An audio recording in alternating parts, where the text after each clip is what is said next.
Où trouver tous les produits 100% Outre-mer ? Chez Tropique Marché à Saint-Ouen. Les fruits et légumes et toutes les spécialités salées et sucrées servies avec bonne humeur par une équipe exclusivement ultramarine. Retrouvez l'ambiance et le goût du pays chez Tropique Marché à Saint-Ouen-sur-Seine et sur tropiquemarché.com.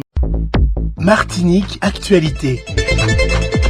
Voici quelques-uns des sujets que nous allons aborder ce soir. Aujourd'hui, le 10 mai, la journée nationale des mémoires de la traite, de l'esclavage et de leurs abolitions. La grève continue au Carrefour Market du François, bientôt 86 jours. Sondage, si on donne davantage de pouvoir à nos élus, la Martinique va-t-elle mieux se développer ? Vos réponses dans un instant. Et en fin de journal, le savoir y réfléchir de Roland Laouché. L'Europe se moque-t-elle de nous ? Voilà pour les titres. Et pour commencer ce journal, plongez vos fruits et légumes dans un bain d'eau froide pendant 15 secondes avant de les cuisiner. Utilisez de l'eau avec éventuellement du bicarbonate ou du vinaigre pour les nettoyer. Lorsque c'est possible, retirez la peau avant de les consommer. Parlons maintenant de la qualité de l'air. L'air aujourd'hui est bon.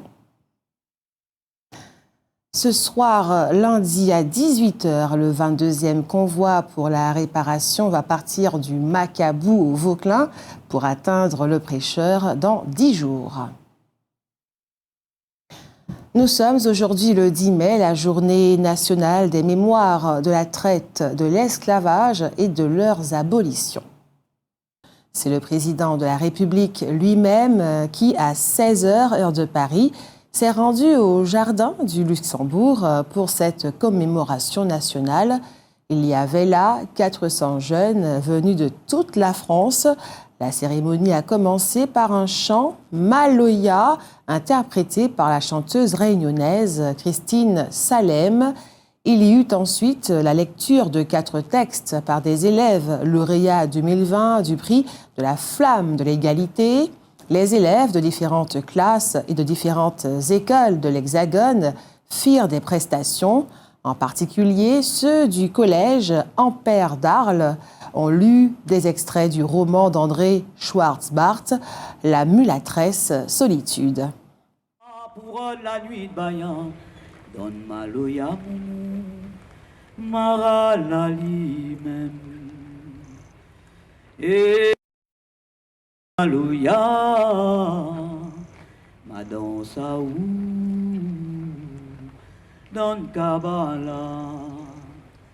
Et Maloya Moumou, ma Krazali, pour Gramoula.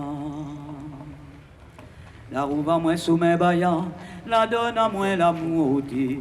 La roue mon sommeil, pour moi wapi loin, pour tirer au mort, pour moi guette un tégo.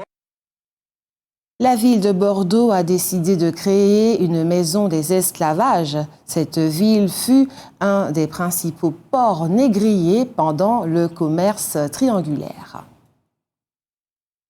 Je vous le disais en titre, la grève continue au Carrefour Market du François, bientôt 86 jours. Le magasin est tout de même ouvert et les clients sont nombreux. Rappelons que le principal point d'achoppement entre la direction et les syndicats est la présence du secrétaire général de la CSTM, Bertrand Cambusi, dans les négociations. Les deux camps en font une question de principe. Les syndicats affirment ne pas accepter que ce soit le patronat qui décide avec quel syndicaliste il veut ou ne veut pas discuter. Les négociations annuelles obligatoires n'ont donc toujours pas commencé.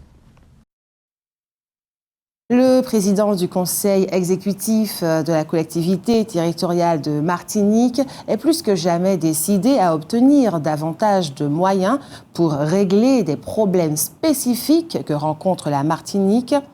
Il donne à ce sujet un exemple frappant. Comment peut-on intervenir pour que, en 1 an, une bouteille de gaz ne passe pas de 18 à 32 euros ? Sur un tel phénomène, les élus locaux n'ont aucun moyen d'intervenir. Seul l'État, explique-t-il, peut le faire. Aujourd'hui, c'est la journée nationale du lupus.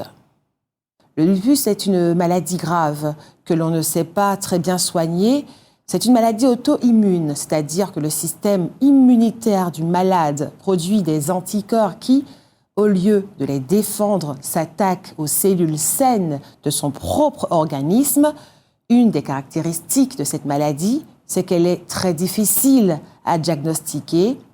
Les personnes atteintes par le lupus ont créé en 2005 une association d'entraide. La Martinique est une des régions les plus touchées de France, avec 106 cas pour 100 000 habitants, contre 42 cas pour 100 000 en France hexagonale. Actuellement, environ 600 personnes ont été diagnostiquées. Voici donc les principaux symptômes du lupus. Douleurs articulaires avec blocage ou raideur matinale, lésions cutanées en forme de papillon sur le visage et lésions creusantes, parfois très pigmentées, surtout sur le visage et le cuir chevelu, liquide autour du cœur ou du poumon, péricardite, pleurésie, atteinte rénale, protéines dans les urines, insuffisance rénale. La direction du foyer de l'Espérance a décidé de licencier Steve Hippocrate. Celui-ci a alors entrepris, tout seul, de bloquer l'entrée de l'établissement. Il a ensuite été aidé par quelques-uns de ses collègues, 5 ou 6. Finalement, les négociations sont intervenues avec la direction. Le barrage a été levé et Steve Hippocrate est retourné chez lui en attendant la décision définitive de la direction. Notons qu'il a lui-même demandé un suivi psychologique. Rappelons que l'Espérance accueille et encadre les jeunes en difficulté. Le docteur Samuel Mpaye, qui participe à l'émission Dialogue avec la presse sur notre chaîne KMT, est un authentique chef de village au Cameroun, tout comme Yannick Noah, qui est lui aussi chef de village, tout en étant né en France. Noah est le chef du village d'Etoudi, devenu un quartier de Yaoundé. Les élèves qui passent le bac général vont plancher demain, mercredi 11, jeudi 12 et vendredi 13 mai en fonction des matières choisies sur les épreuves les plus importantes. Normalement, ces épreuves auraient dû se dérouler du 14 au 16 mars, mais la pandémie était là.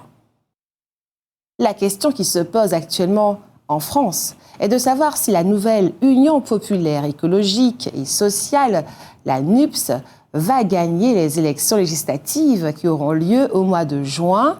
Les avis sur cette question sont très partagés, mais il est en général admis qu'elle constituera, en tout état de cause, la principale force d'opposition. Nous avons reçu de la collectivité territoriale de Martinique le communiqué suivant. Du 8 au 11 mai 2022, une délégation d'ambassadeurs du Comité du patrimoine mondial sera en Martinique pour découvrir les volcans et forêts de la montagne Pelée et des Pitons du Nord, candidats au patrimoine mondial de l'UNESCO. À l'invitation de l'ambassadrice de France à l'UNESCO, les diplomates d'Inde, de Pologne, d'Égypte, d'Argentine et d'Allemagne réaliseront une visite de terrain au cours de laquelle ils arpenteront les sentiers du nord de la Martinique et survoleront nos volcans et forêts en lice pour une reconnaissance au patrimoine de l'humanité. Présents sur près de 14 000 hectares, les volcans et forêts de la montagne Pelée et des Pitons du Nord de la Martinique sont les gardiens de la diversité biologique parmi les plus importants pour la conservation à l'échelle mondiale. Et les témoins précieux de l'histoire volcanologique de la planète. Mais la collectivité territoriale de Martinique veut rappeler aussi l'histoire douloureuse de cette région.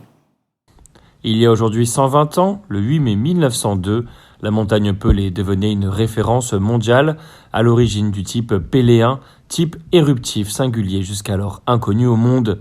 L'inscription à l'UNESCO des volcans et forêts de la montagne Pelée et des pitons du nord de la Martinique s'inscrit dans le cadre d'un projet de développement socio-économique du territoire martiniquais en harmonie avec la nature, la culture, l'environnement et en totale concertation avec la population. Elle vise à renforcer l'intérêt faunistique, floristique et scientifique du bien martiniquais et constituerait un instrument supplémentaire de visibilité, d'attractivité internationale et un indéniable atout tant touristique qu'économique. Ces 3 jours de visite permettront donc aux ambassadeurs à l'UNESCO de mieux connaître nos espaces naturels d'exception qu'ils examineront lors de la 45e session du comité, réunion internationale au cours de laquelle les biens naturels, culturels ou mixtes sont analysés en vue d'une reconnaissance internationale à l'image de prestigieux sites comme le château de Versailles, les pyramides de Gizeh en Égypte, la Grande Muraille de Chine ou le Grand Canyon. Depuis hier, lundi, se tient à Paris le procès de la compagnie d'aviation nationale du Yémen. Elle se trouve sur le banc des accusés parce que le 29 juin 2009, il y a donc 13 ans, le vol Yémenia 626, qui s'apprêtait à atterrir à Moroni, la capitale des Comores, s'était écrasé en mer avec à son bord 11 membres d'équipage et 142 passagers, dont 66 Français. Il s'agissait d'un avion Airbus A310. Il y a eu une survivante, une adolescente de 13 ans qui s'est accrochée à un bagage pendant 11 heures dans la mer. À cette occasion, il a été mis l'accent sur la vétusté des avions de la Yémenia, mais l'avion concerné était pratiquement neuf. Finalement, toutes les pistes explorées conduisaient inexorablement à une erreur de pilotage. C'est alors qu'il était question de leur mauvaise formation. Le rapport officiel parle d'une formation lacunaire, c'est-à-dire avec de nombreuses lacunes. Mais il a tout de même été reproché à la compagnie d'avoir maintenu les vols de nuit pour Moroni, malgré les pannes de longue date des feux de balisage de l'aéroport. Dans ce procès, la compagnie aérienne risque 225 000 € d'amende, mais parallèlement, après des années de bataille judiciaire, environ 2/3 des ayants droit ont été indemnisés.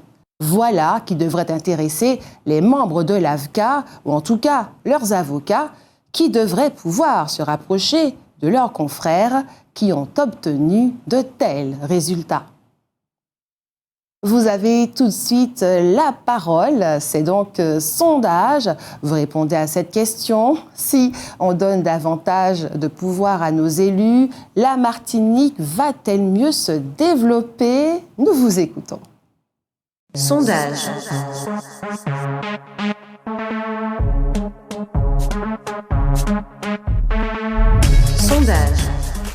Sondage. Si on donne davantage de pouvoir à nos élus, la Martinique va-t-elle mieux se développer? Non, pas du tout. Parce que les élus, on ne les voit pas à l'Assemblée. Et c'est l'Assemblée qui décide. Et s'ils ne sont pas à l'Assemblée, ils peuvent rien faire. Eh bien, je ne sais pas si vraiment ça va bien se développer, mais en tout cas, il faudrait essayer de leur faire confiance parce que c'est ceux qu'on a élus à un moment donné, donc je pense qu'on doit leur faire confiance. Et ce serait intéressant et important qu'on puisse leur faire confiance sur le développement, parce qu'on a toutes les capacités, on est jeunes, il y a beaucoup de jeunes en tout cas qui reviennent au pays pour pouvoir aider à développer notre île, et je pense que ce serait intéressant. En tout cas qu'ils nous fassent confiance aussi, que ce soit réciproque. Voilà, donc c'est possible. Ah oui, parce que ça a fait beaucoup de choses pour nous, pour les élus, pour tout ça. Ça, je pense. Parce qu'on n'est pas trop à l'aise avec ça. Il faut avoir des personnes qui sont capables de faire ce qu'il faut pour nous, au pouvoir, pour même aider nous. Je pense. Moi, je ne pense pas, parce que même ceux de France machin, ils ne vont pas faire la personne. Arrête. Ah ouais. Alors moi-même par rapport à ce que ça va durer, parce que la vie va venir de plus en plus raide. Si vous ne pas débrouiller tout seul, vous pouvez faire. Voilà. Je n'ai plus confiance aux élus maintenant. Et tout ce qui se passe. Il faut réfléchir maintenant. Sondage, si on donne davantage de pouvoir à nos élus, la Martinique va-t-elle mieux se développer? Alors, je pense que c'est possible. Mais pour cela, il faudrait que nos élus eux-mêmes, ils sont dans cette mouvance-là de faire évoluer la Martinique. Qu'ils ne soient pas en principe comme on les voit en ce moment. On a pour preuve cette histoire de Covid. On ne les a pas tellement vus dans ces conditions-là.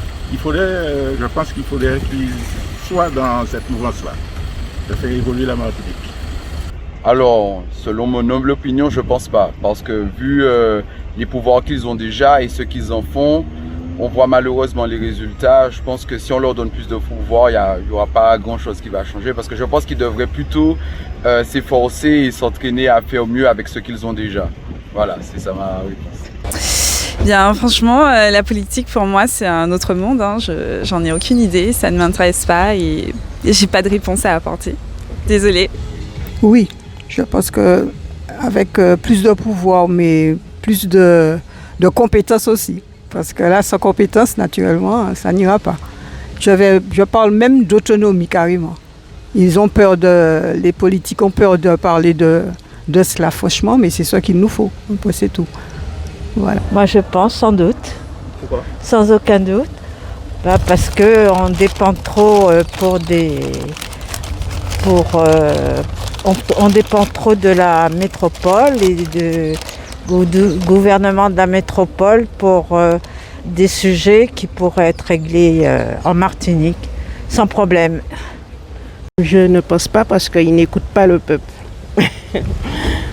Voilà.